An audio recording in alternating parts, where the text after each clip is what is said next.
Bonjour à tous, au sommaire des nouveautés pour le Range Rover et du sport avec de la F1 et de la MotoGP. Avant cela, on parle prime à la conversion.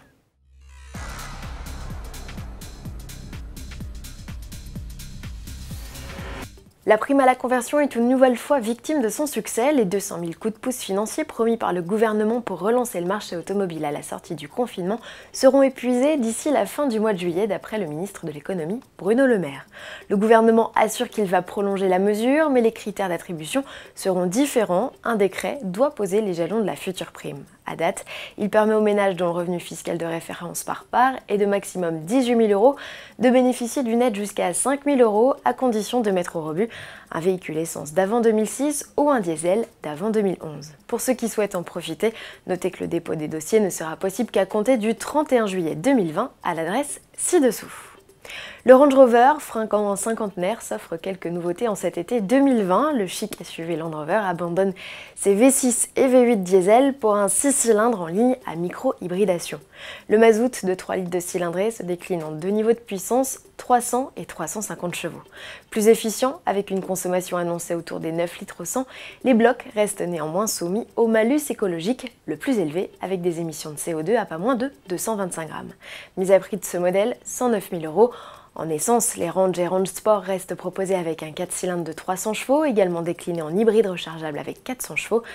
Un 6 cylindres de 400 chevaux est également au catalogue, ainsi que le V8 Supercharge de 525 ou 575 chevaux.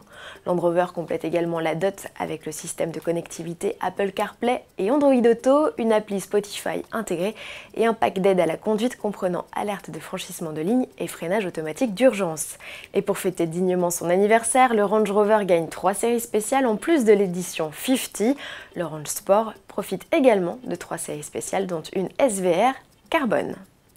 Et de 8, Hamilton a remporté sa 8e course en Hongrie. Il égale le record de victoire de Michael Schumacher sur un même Grand Prix. Le Britannique, qui a dominé la course de bout en bout, prend les rênes du championnat avec 5 points d'avance sur Valtteri Bottas, 3e. Max Verstappen, qui aurait pu ne jamais prendre le départ après sa sortie de piste pendant le tour de formation, complète ce podium. Du côté des Français, Esteban Ocon termine 14e, Romain Grosjean 16e, après avoir pourtant tutoyé le top 5 en début de course. Quant à Pierre Gasly, il a abandonné.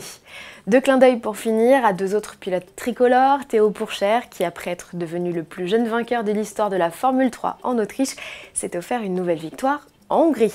Enfin, bravo à Fabio Quartararo, qui a remporté son premier Grand Prix moto lors de la manche d'ouverture de la saison 2020 à Jerez, en Espagne. Il rejoint Régis Laconi, dernier vainqueur français dans la catégorie reine de la moto, c'était en 1999. Pour l'anecdote, c'est l'année de naissance de Fabio El Diablo, comme il est ainsi surnommé. À demain.